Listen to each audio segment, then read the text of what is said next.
How many of you have never seen me before $6?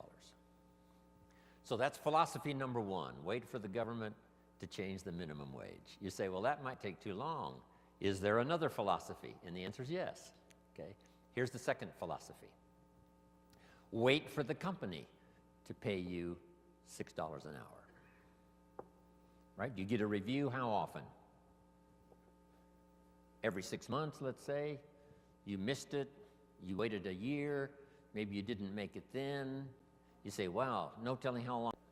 If you've got 1,000 people with you, maybe you could force the company to change it from 5 to 6 if there were enough of you that said, we will not work, we demand $6, or we will not work. By yourself, not a good philosophy. Together with others, it could work. Right? Here's what we call this, the philosophy of demand. I demand more money. Alone, too risky. Together, maybe you could get some progress. So now we've covered 3 philosophies. Number 1, wait for the government. Number 2, wait for the company. Number 3, the philosophy of demand, which is a bit risky. Here's the problem with the philosophy of demand. You can't get rich. If people only understood, starting at the lower end of the economic scale, that you cannot get rich by demand. Okay. Now someone says, well, in America, how could you become wealthy? And the answer is to develop a new philosophy. And let me give you that. It might be the best I've got for the whole day. It's called the philosophy of performance. The philosophy of performance. I will perform so well, it would be embarrassing for the company not to pay me $6. Then I would perform so well, it would be embarrassing for the company not to pay me $8 an hour, $10 an hour, $20 an hour. So now we've got several philosophies going, and if you want to change your economic future, it starts with your personal philosophy. Okay. Now, here's what's interesting in America. I'm sure all of us can think of someone who makes $5 an hour getting started. Can anybody in the audience think of someone who makes $50 an hour?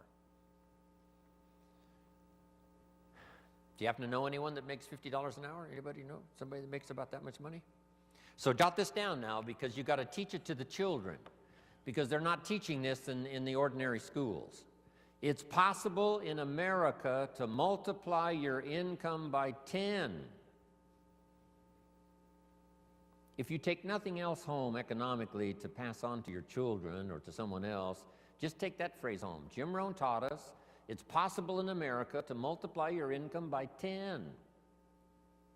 It's possible. If kids knew it was possible, do you think they would ask, how can you do that? If they knew it was possible, wouldn't the next question would be, how could I do it? If it's possible, how can I do it? Now you just teach them how to do it. How to multiply your income by 10. Now jot this down. A good economic question. Once you've multiplied your income by 10, is it possible to multiply it by 10 again? Not only to multiply it by 10, but to multiply your income by 10 again. Do you know anybody that makes $500 an hour? Can you think of someone? Makes $500 an hour? Right. My Beverly Hills lawyer makes more than $500 an hour. So jot this down. It's not only possible in America to multiply your income by 10, it's possible to multiply it by 10 again. Do you think kids would be excited to hear this philosophy? I'm sure they would. How can you multiply your income by 10 and then multiply it by 10 again? Now, if you multiplied it by 10 and then multiplied it again by 10, would it be possible? Would it be possible to multiply it by 10 again? Can you think of anybody that makes $5,000 an hour? What do you think I get paid? I mean, this is such exciting stuff. I'm a kid from the farms of Idaho. I was 25 years old before I learned that you could multiply your income by 10 and then multiply it by 10 again and then multiply it by 10 again. This is mind-boggling stuff. $5,000 an hour. Now, would it be possible? Would it be possible to multiply it by 10 again? $50,000 an hour. Now, here's a good expression to use, especially for this group. You're all tuned in, especially the last couple of days. The best expression is, of course. Could you multiply your income by 10? Of course. Could you do it again? Of course. Could you do it again? Could you do it one more time? $50,000 an hour. You know, I've lectured with General Schwarzkopf and Colin Powell. I had lunch once with Colin Powell a few years ago. Schwarzkopf gets about $65,000 for a one-hour speech. $65,000. So how could you finally get to $50,000 an hour? Answer: become a general in the Army. Yes. And lead the troops in the Gulf War. But what I'm trying to say is the possibilities here, let's just say, are just unlimited. You can multiply your income by 10, then you can multiply it by 10 again, and you can multiply it by 10 again. Now, we're only talking economic values. There's all kinds of other values in terms of personal development, but this is it. Now, to climb this ladder, here's the possibilities. 63 million last year, one person earned. The possibilities, we would have to say, in our country, is what we call unlimited. Now, to climb this ladder as high as you wish to climb it. Jot this phrase down now, because I don't think I'll talk about anything more valuable than what I'm about to share with you. Here it is. To climb this ladder economically as high as you wish to climb it, here's all you have to do. Learn to work harder on yourself than you do on your job. Learn to work harder on yourself than you do on your job. Once I understood that philosophy, it totally changed my life. I made my first fortune by age 32, starting at age 25. And I've made and lost a few fortunes since then. That one simple philosophy, that it's possible to multiply your income by 10, and then by 10, and then by 10, by 10. And here's the simple way to do it. Work harder on yourself than you do on your job. Here's how it was put to me. If you work hard on your job, you can make a living, which is fantastic. If you work hard on yourself, you can make a fortune, which is super fantastic. At age 25, I went to work on myself. The difference in my economic future was so startling, even in the early years, that I never went back to the old ways. I never went back to the old philosophy. I never went back to the old disciplines. I accepted the new ones, and it changed my life forever. Unbelievable. Here it is in philosophical terms. Just jot this phrase down. This is a good one. Success is something you attract by becoming an attractive person. Success is not something you pursue. Success is something you attract by the person you become, by becoming an attractive person. Now, what could you think of that would start to make you more attractive to the marketplace? This is such simple ABC stuff. Okay? Let me give it to you. Let me start with this. Jim Rohn's view of the 21st century. We've begun a new century, 21. We've begun a new millennium, number 7. Some scholars hold great significance to this 7th millennium. and I think it's probably true. It's going to be the most extraordinary time in the history of the human race, I think.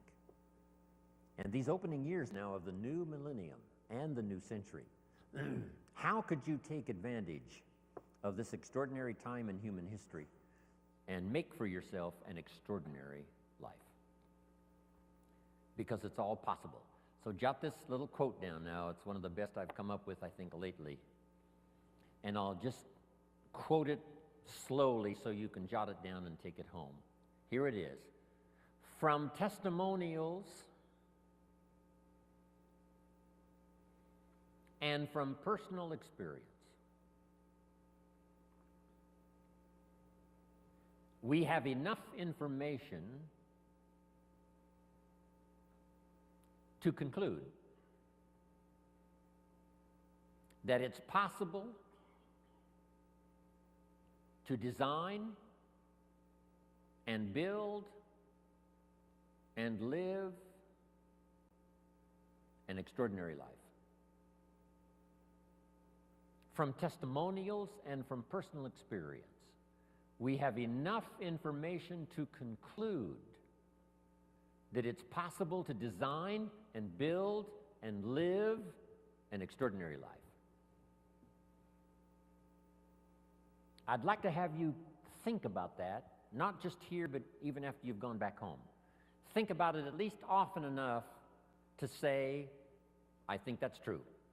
From testimonials and from personal experience, we have enough information to conclude that it's possible, it's not a guarantee, but it's possible to design and build and live an extraordinary life. Now, if you believe that and accept it, you just simply use that as a foundation, as the fundamentals. So now jot this down. Jim Rohn's view of the 21st century. Number one, unprecedented opportunity. Unprecedented opportunity. These are probably going to be the most extraordinary times in the history of the human race, 6,000 years of recorded history. We got through the last millennium. We especially got through the last century, a bloody century, the 20th century. Hopefully those major wars of devastation and destruction are behind us. World War II claimed 50 million lives. 19 million of them were Russian. The devastation of the 20th century was unparalleled and unprecedented. The savagery was unbelievable. The Holocaust was insanity of the most unbelievable kind. Hopefully that is in the century past. And that we have a new chance in a new century to build a new world and a new country and a new future. With all of the challenges. With Saddam Hussein, with the terrorists, and all the rest. Once the walls came down, about 12, 13 years ago, and I was just in Berlin the other day lecturing and had a chance to go to the Brandenburg Gate, Checkpoint Charlie, see part of the old Berlin Wall. Once those walls came down 13 years ago, the world now has forever changed. Because here's how the history of the human race reads. Opportunity mixed with difficulty. Sometimes more difficulty than opportunity. The history of the human race reads tyranny and liberty. Sometimes more tyranny than liberty. But now the world has totally changed. Since communism is on the run, the dictators, most of them are all gone. When I used to lecture years ago in South America, every country had a dictator. Now they're all gone. Castro and a few are left, but that's it. And they will soon all be gone. Within a short little period of the rest of our lifetime, all the dictators will be gone. A new wave of economic uniqueness, capitalism, free enterprise, liberty, freedom, democracy is absolutely sweeping the world. So for a long, dark time, there was more tyranny than liberty. Here's what is unique about this new Century 21, more liberty than tyranny. More freedom than oppression. This is an unprecedented time.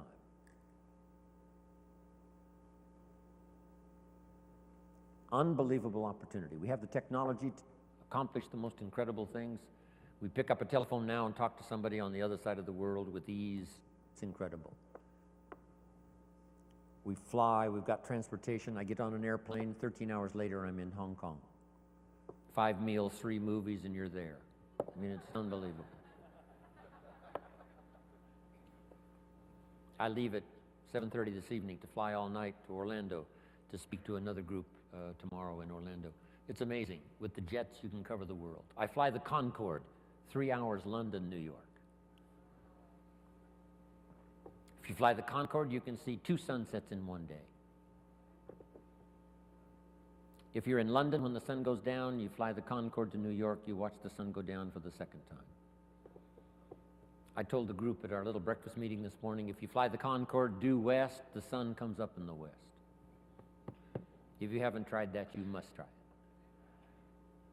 On the Concorde, you meet unique people. I met Henry Kissinger on the Concorde.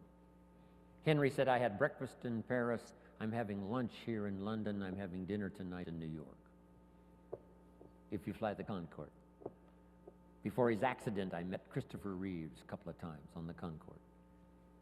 Said to my business partner, we're going to be okay, Superman's on this plane.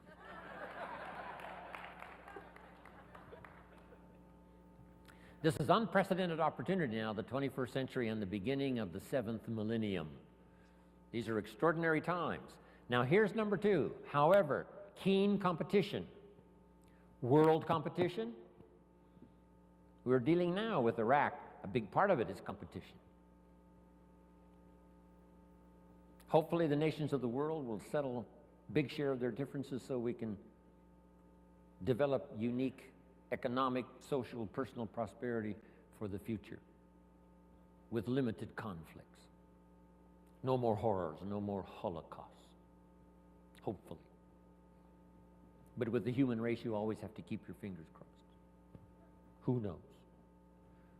But I think it's going to be a time of unprecedented opportunity, but unique competition. Now, to take advantage of the 21st century and this opening of the new millennium, how could you use the opportunity? Now that you've arrived, told me your story, I'm beginning to see the light. Words. The old prophet said this, words are like a lamp for your feet so you can see where to walk. And words are like a light for your pathway so you can see where to go. With words, you can show somebody where to step and where to go. Wow. I said a little prayer before I left my hotel room this morning and asked God to give me a little stronger gift of words today so that my words might have meaning. Maybe I've caught you at just the right time. Maybe this is the moment for you.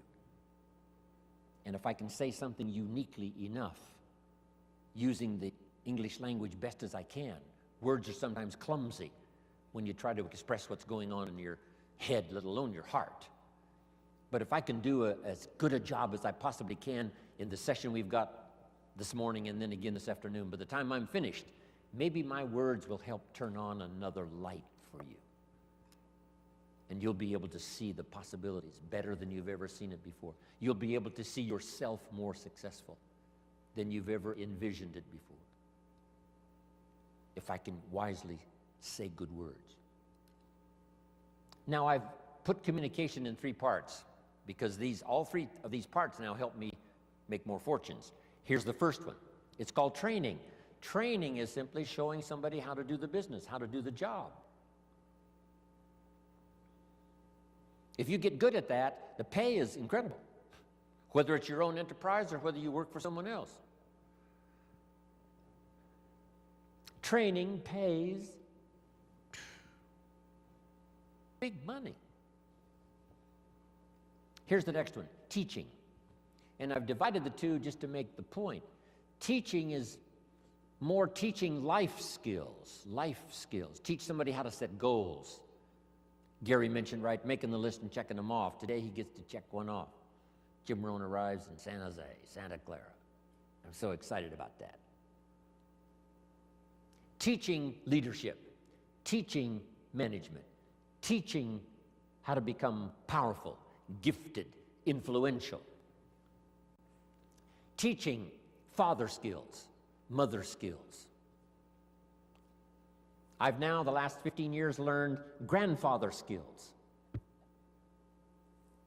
I set a goal when I became a grandfather to be one of the best grandfathers any grandchildren ever had in the whole wide world.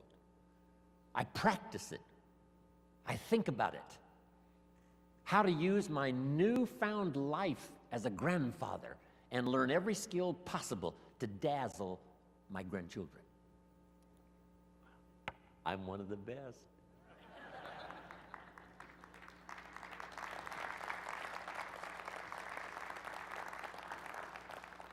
So teach people how to be good fathers, good grandfathers, good mothers, good leaders in the community. Teach a minister how to teach. Teach a minister how to use the gift of language to persuade. Okay. So communication is part of its training, part of its teaching. Here's the best part. No, here's number 3 in the gift of language, and that's learning how to inspire. Inspire simply means a few simple things. Here's number 1. Help people to see themselves better than they are. Yes, sometimes we have to help people see themselves as they are. If they've made mistakes, maybe that needs to be pointed out. If a child has messed up, sometimes you've got to say, you've messed up. But don't leave them in the mess. Now transport them into the future with the gift of your language. And inspire them with the person they can become by using the mistakes of the past to develop new disciplines for the future. A teacher I met when I was 25 years old had this unusual gift. He said, Mr. Rohn, if you keep learning as you're learning now, one of these days you'll walk into a room full of people and you'll hear someone say, there's the man. That's the man. That's the famous man. I thought, well, that could never happen for me. Sure enough, it did. He said, it will happen. And I think when I walked in here this morning, I heard someone say, that's him, that's the man, that's the famous man. Wow.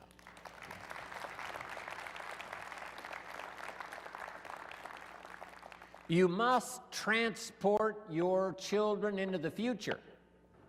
Yes, you have to take them back to review their mistakes, but don't leave them there. Now transport them into tomorrow. Transport your children into next week. Help them to see themselves 30 days from now, 90 days from now, 6 months from now. Help them to see themselves successful. It's your gift of language that can do that. Help them to have faith for themselves and faith for the future. The sacred writing says this: faith comes by hearing words, good words. Somebody who well chooses their words and delivers them with uniqueness can inspire faith for somebody to believe the most impossible things can be possible. And that excitement of possibilities comes from hearing or reading unique words. One of the best phrases I could give you for the day, here it is: don't be lazy in language. Don't be lazy in language, because the gift of language can create a career. It can help somebody see the way into the future. It can help somebody change from who they are to who they would like to be. It will help you to see the gift of your own intellect. There's an innate vocabulary in all of us that helps us to see, helps us to translate what's going on in the world, what's happening, so that we can make good decisions instead of poor ones. We can make less mistakes this year than we made last year. One of the major things to pray for is to be gifted in language, because it can have such a dynamic effect on your children. It can have such a dynamic effect on your business. It can have such a dynamic effect on your customers. It can have such a dynamic effect on your business partners, that not to continually get better and better at the gift of language would be a great mistake. Let it open doors nothing else will open, the gift of your language. Let it help people to see possibilities that they cannot see now. And you join in those possibilities and make another fortune and another fortune. all the way up the ladder as far as you wish to go. I don't know how high you need to go.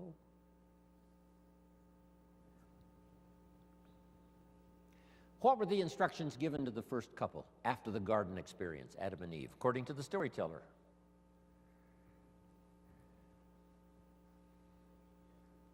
We've got some Bible scholars here right now. Instructions given to Adam and Eve after the garden experience. Here they are. Number 1, multiply. It's a lonely place with just 2 people. Multiply. But here's one now that is so extraordinary, and I'm going to cover a little bit more of it during our ongoing session here today. Here was the second one. Be fruitful. Be fruitful. Kind of an interesting phrase. When I lecture in other countries, sometimes it's difficult to find the right translation for be fruitful. Here's what I think fruitful means. Be productive. The example might be a tree, a fruit tree. Plant a fruit tree. Now, why do that? It's very simple. Teach it to your children. Number 1, to survive. The first instinct is to survive. So be productive enough to survive. Be productive enough for your own survival. But is that the end of it? And the answer is no, that's only the beginning of it. To produce enough for yourself is only the beginning. What's the rest? Here's number 2, get married. Now you've got to think of ways to produce more than you need for yourself. And guess what that does? It elevates you to a higher life. If you want to live this higher life of a companion, a wife, getting married, see, that now changes the dynamics of your future. It's called stepping up to a better life. And to step up to a better life, here's what you simply do economically. You learn to provide and figure out a way to provide more than you need for yourself. You think of ways to provide enough for yourself and for someone else. Why think of someone else? Why not just think of yourself? Because that's a very limited way to live, just thinking of your own survival. If you want to live a more flourishing, unique life, you must think now of someone else. So now the man says, I must produce enough for myself and for my wife. Is that the end of the life experience? No. Now have children. Take a risk. Having a child is like a throw of the genetic dice. Who knows what's going?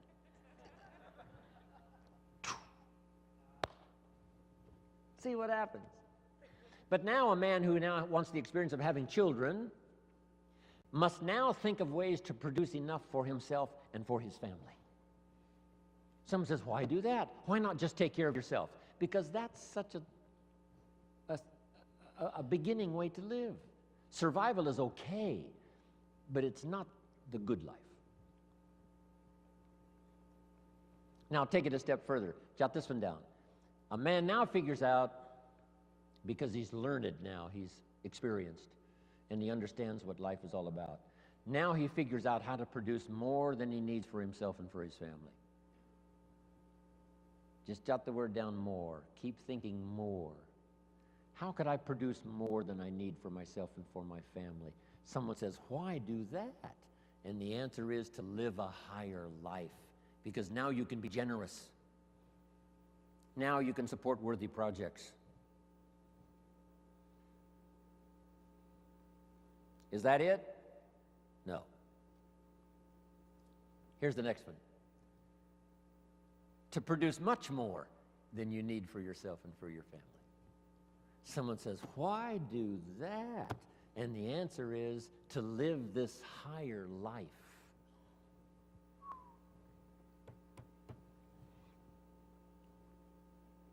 What if you earned $10 million one year and you and your family only needed $3 million?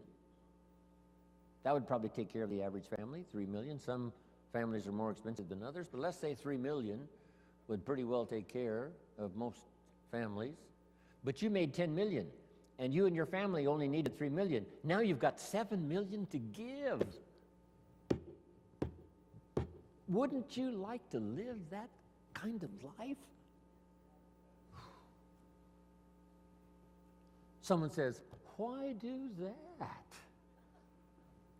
And the answer is, the possibilities of economics are so available that if you wish to, you can not only earn enough for yourself and for your family, you can earn more than you need for yourself and for your family, and if you really wanted to, you could earn much more than you need for yourself and for your family.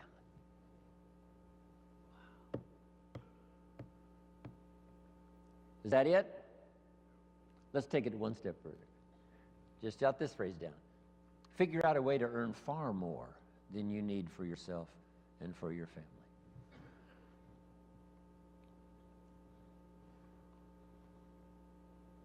Gary talked about Mark Hughes. I met Mark when he was 19. I still do a lot of work for Herbalife around the world. He started this little company when he was 22, 23, called Herbalife. And he died just a couple of years ago. Mark Hughes, age 44. Guess what he left? Number one, a company worth $680 million, according to the new investors. Here's what he left his son, $350 million. Estimated wealth he created for those who worked for him during the 20 years he was alive, about $3.5 billion. Imagine having the zest and having the wish and having the desire to create billions in wealth, not just for yourself, but for others. 350 million, nice little nest egg for your son. Somebody says, why do that?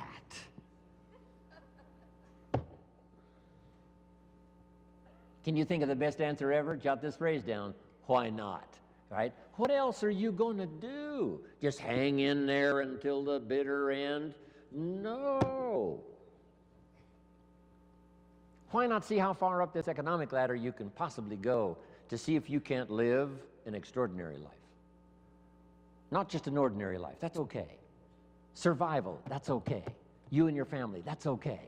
But if you could think larger than that, so that you really go to work on seeing who you could become in terms of influence, in terms of productivity, in terms of living the little phrase I give you called an extraordinary life. Ordinary would be okay. Extraordinary would be the best. Isn't this good stuff? Couldn't wait to get here and tell you about it.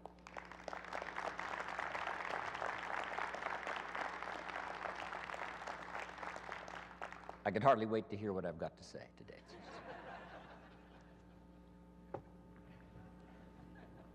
Okay, so number one, to take advantage of the 21st century, make sure I'm on track here. To take advantage of the 21st century, learn multiple skills. Let me give you one more now. It would be useful to know more than one language. When I travel the world, I have to have translators. The only way I can speak to someone in Japan, or speak to someone in South Africa, or speak to someone in Israel, or speak to someone in Europe, most of the time, I have to have someone translate for me. Somebody has to know more than one language to translate for me.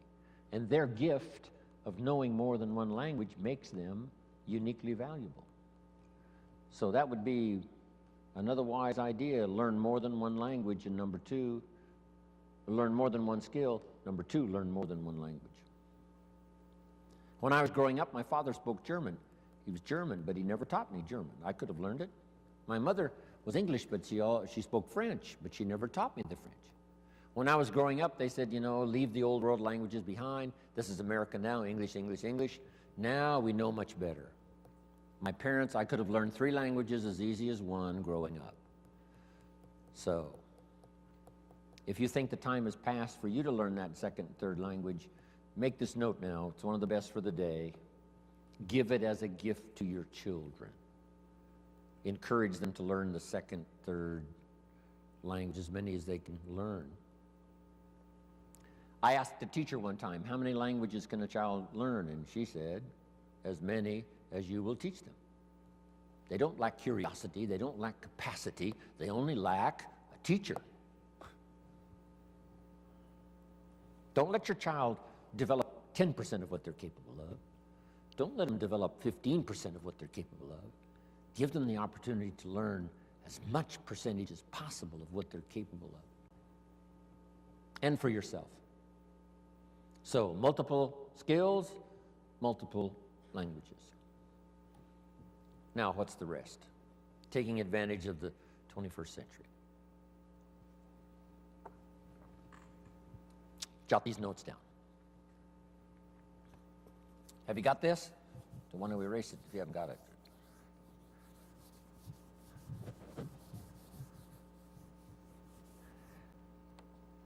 I've got 5 key things to talk about during my presentation for the day. 5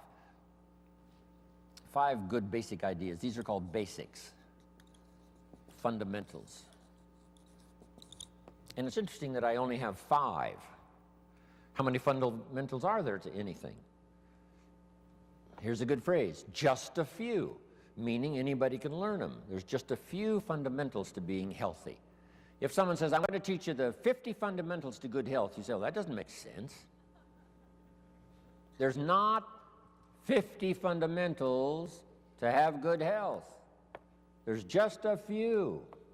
6, 7, 8, that's about it. If you want to learn to play basketball, you got to learn the fundamentals. How many fundamentals are there to the game of basketball? Just a few. 5, 6, if you become extremely gifted, maybe 7, 8, that's it. That's it.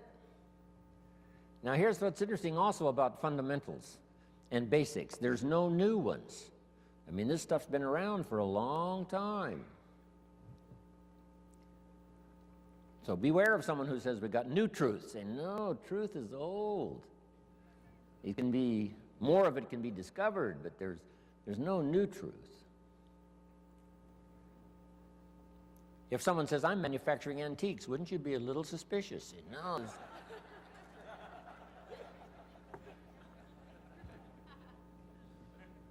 So, skills and fundamentals are like antiques. They've been around forever. The law of averages I teach in one of my seminars. The law of averages. Here's what it says. If you do something often enough, you'll soon have a ratio of results. If you do something often enough, you'll soon have a ratio of results. If at first you talk to 10 people, get 1 to say yes. That means you're getting 1 out of 10. Talk to 10 more, get another one. Talk to 10 more, get another one. Talk to 10 more, get 2 instead of 1. Why is that? You're getting better. The law of averages works for anyone. One we've learned for a long time. Here it is. It doesn't ever change. Whether it's a church or a business, 20% of the people do 80%, 80% do 20%.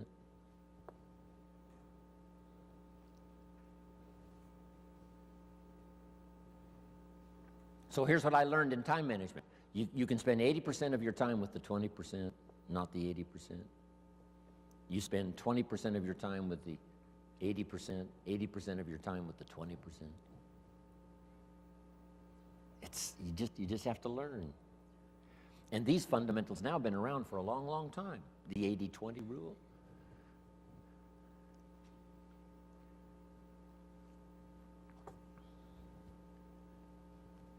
We bring products, tapes, books, videos, right? Things to buy for your ongoing education. We bring books and tapes and CDs, and we bring all that stuff for how many people? You say, well, you'd bring enough for 100% of the people. No. No. No. 20%. You bring all the stuff for the 20%, not the 80%. Isn't that fascinating? 20%.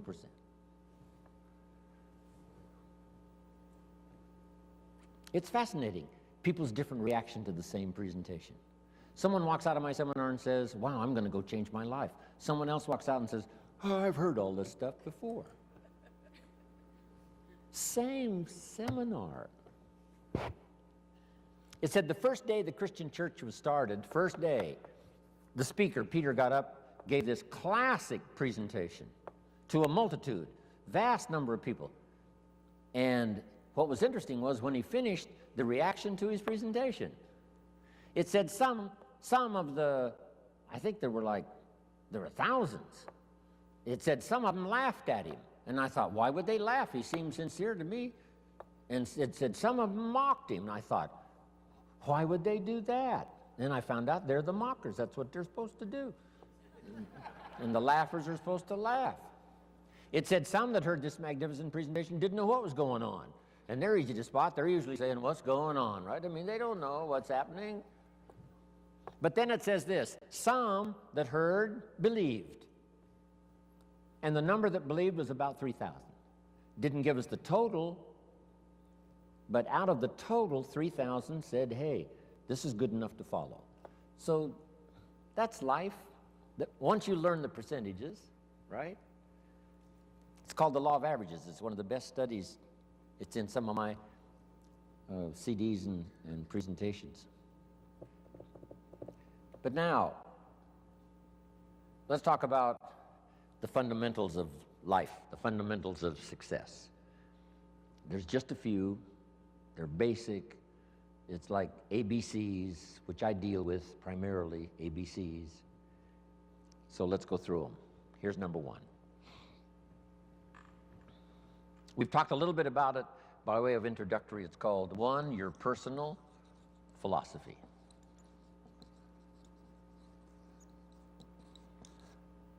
Philosophy is a big subject. Political philosophy. Here's what the communists taught, because I have to deal with it when I go to Russia. The communists taught, capital belongs to the state, not the people.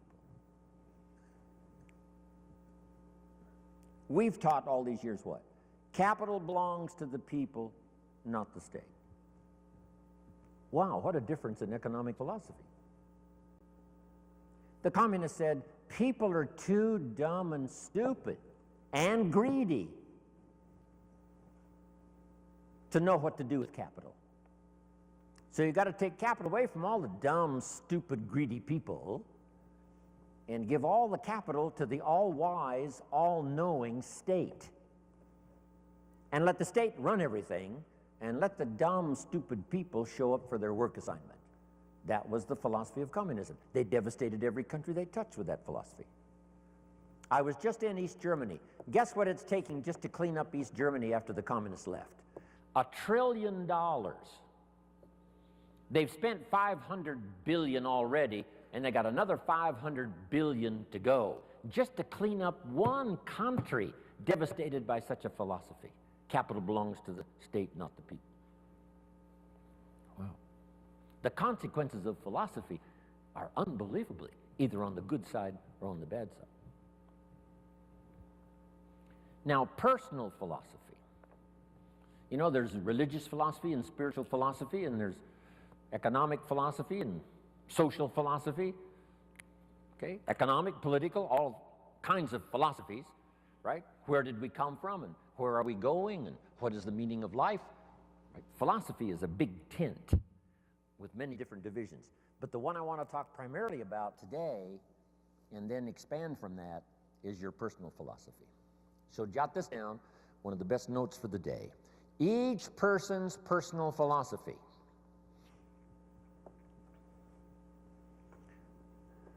is the greatest determining factor in how your life works out. Each person's personal philosophy is the greatest determining factor in how your life works out. Your economic life, your personal life, your social life, your spiritual life. All starts with the conclusions you've made in your personal philosophy. We gave the example earlier on economics. There's 3 or 4 different philosophies to choose from in your economic future. Now make this note. Personal philosophy is like a guidance system. A guidance system. And it has to start early. When a child goes to school, they've got to have a pretty good guidance system working. And this guidance system does just 2 things primarily. Here's number one. This guidance system helps you to see the dangers over here and try to minimize those or eliminate some of those. That's one of the first orders of human existence, is to learn early where the dangers are so they don't swallow you up, don't devastate you economically, socially, personally, or lose your life. Kids have to get this guidance system working early to spot the signals of the dangers that could wreck their chances to live a good life. Now, this guidance system also helps you to see over here the opportunities so that you could maximize those. So if you learn to minimize the dangers, maximize the opportunities within this working environment now, we call this working things out to live a good life. But you can't possibly live much of a good life if you don't keep learning where the dangers are so you can avoid those, and learn where the opportunities are so that you can maximize those. That's about as simple as I can put working on your personal philosophy.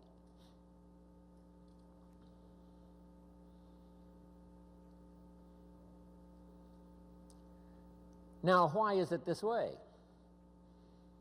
Why is life both danger and opportunity? Here's the best advice I can give you.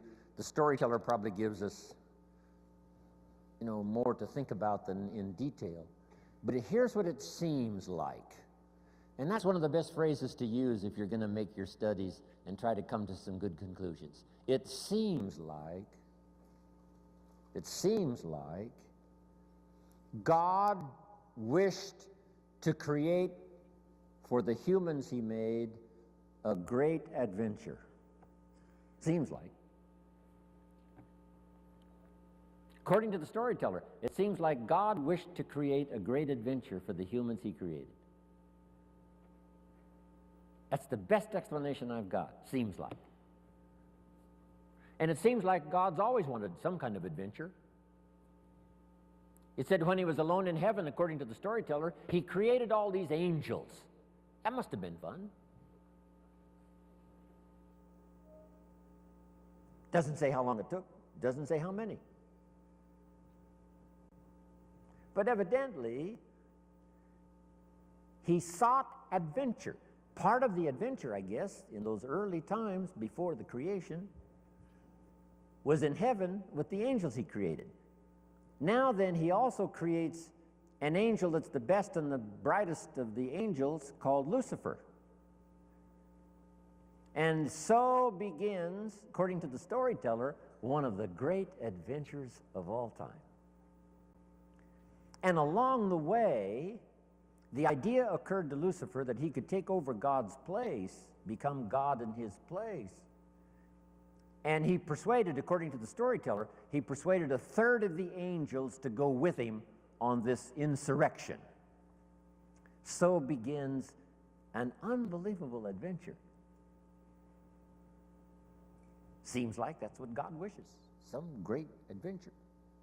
Not just sit up there and float around on a cloud. Create some angels, create Lucifer. Lucifer persuades a third of the angels to go with him in insurrection. Now they lose out, and uniquely enough, according to the storyteller, God doesn't kill them all. That would end the adventure. But rather cast them out of heaven down to earth.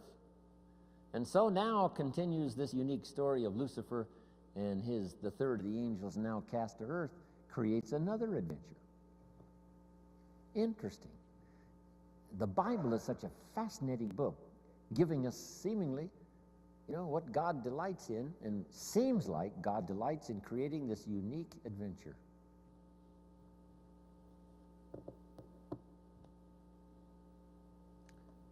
One of the ancient stories says God and Satan were talking things over one day. I thought, well, that doesn't seem possible. But the storyteller says they're looking down on the earth and they're talking things over. I thought, wow, that's remarkable. God and Satan getting together and talking things over. Now, the storyteller doesn't give us many details, so we've got to use our imagination. And on this particular occasion, God got to bragging on one of his favorite creation, his favorite persons, called Job. He said, Job and I have got this great friendship going. Job and I, we walk together. Job and I plan the future together. Job, Job, Job. Finally, Satan had it up to here with Job, Job, Job. And he said, yeah, God, Job, you've got a wall built around him. I can't get to him. God said, well, what would you expect? He's my favorite person. Of course, I got a wall built around him. Now, they're having this conversation. It's fascinating. Storyteller says, Satan gets this bright idea. Said, hey, God, let's try this. God said what? If you'll take the wall of protection down from around your favorite friend, Job, he said, I promise you within a short period of time, your favorite friend will curse you to your face. God said, no, he'd never do it, not in 100 years, no matter what. Satan said, well, how are we going to know? Would you like to make a wager? It doesn't give us the details of the wager. But the storyteller says God picked up the bet and said, okay, let's try it. I'll take the wall down from around my special friend Job. You do your best. I promise you, no matter what you do, he'll never curse me. Satan said, the bet is on. According to the terms of the wager, God did take the wall down from around his special friend Job, and Satan then does one of his all-time famous numbers. According to the storyteller, first Satan took his wealth, stripped him of his wealth.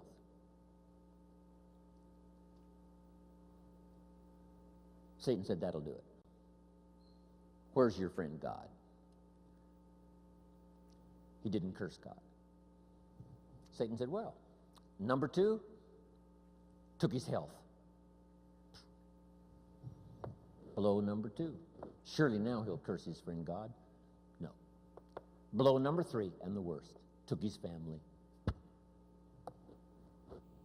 His health, his wealth, and his family. Gone. Satan said to God, here's where he does it. And sure enough, Job's wife comes along and says, Job, looks like your friend God has long forsaken you. You might as well curse him and die. And Satan said, here's where he does it. And God says, well, he hasn't talked yet. And while they both listen, Job says, never would I curse my friend God no matter what happens. God said, I knew it. I knew it. And picked up the bet. Whatever it was, doesn't tell it. Isn't that a fascinating story? Now, I say all of that to illustrate this. It seems like God delights in great adventure. And the only way to have great adventure, it seems like, is to have both danger and opportunity, and us with the possibility of figuring it out. Jot this down. Now, it's a nice little list. On one from other people is to just pick up the signals. Part of it is by sight. Here's a good watchword for the 21st century. Pay attention. No use falling into the same trap somebody else fell into. No use living a mediocre life like somebody else has chosen. Take a look and say, is that what you really would like? Say, no. Here's somebody that never read the books, never made the changes. There was a class and they didn't take it, a skill and they never learned it, a discipline and they never tried it. And they blame the government and blame taxes and blame society and they blame circumstances and all the rest. They don't know. And the key is watch carefully. Don't you fall into that same trap. That's how we learn from what we see. Here's next. If we learn from what we see, we put some of this on video so you can see it again and again and again. Next, you learn from what you hear. We put it on CDs so you can hear it and hear it, hear it. We don't ask you to come to just one seminar. We ask you to come and listen again, listen again. Here's what the early Christians were taught. Don't neglect the assembly. When we call an assembly, do your best to be there. because you never know which of these assemblies is going to change your life forever. You'll never be the same again. And you can't pick the one that's going to totally change your life. You just have to do like all of you I know do. Consistently go, consistently go, consistently go, consistently take notes, consistently go to seminars and lectures and all of the rest, because some of them will be life-changing. Maybe this one will be for some of you. The time is right, the words are right, the ideas are right, the moment is here.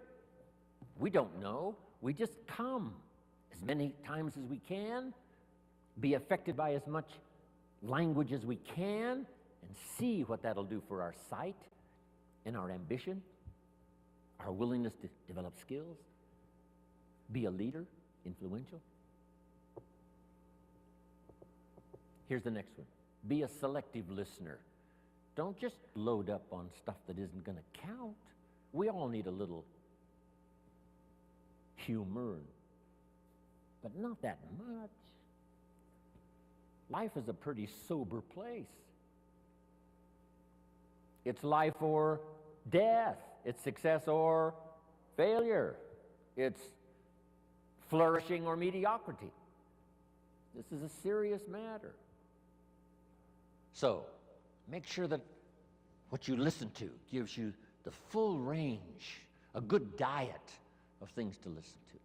The positive, yes, but the negative also. We need to hear it from both sides. Okay. Years ago, I saw an advertisement once on Roseanne. Tune into Roseanne, white chicks talking trash. I thought, oh, America needs more of that. Now, you don't need much of that, white chicks talking trash.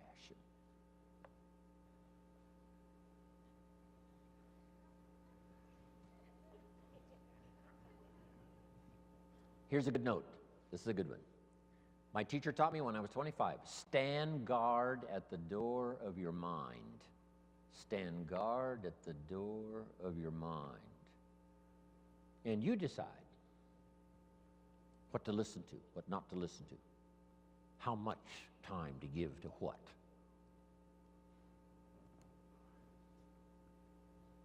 Now, the third one is important, and when we come back this afternoon, we'll continue it.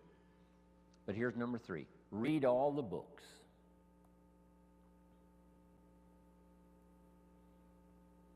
Now, there's millions of books, so you can't read all the books. But here's what I mean by read all the books. Read all the books you need to read to make your fortune, become powerful, influential, healthy, prosperous, aware, bright, helpful, partnership,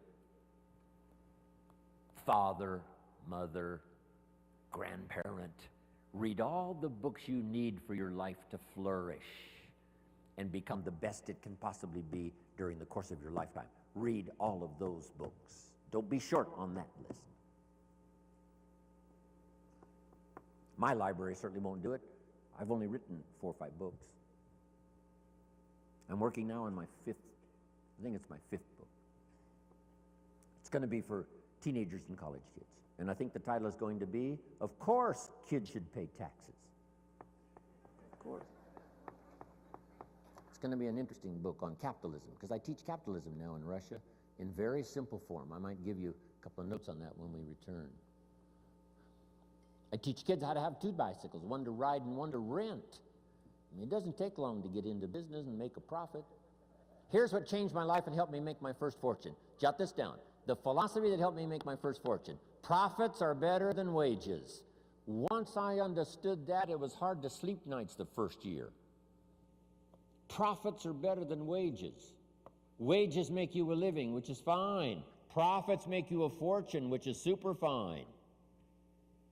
And when I started at age 25, I started doing both. Making wages and making profits. Unbelievable. One simple philosophy changed my whole economic future. Profits are better than wages.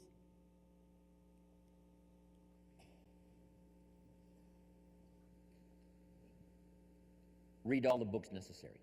Now, I'm going to give you some that started my library. I've got one of the best. If you saw it, you'd be impressed. Haven't read everything in my library, but I feel smarter just walking in it. Right. Okay, Gary, where are you? Enough for the first go around here.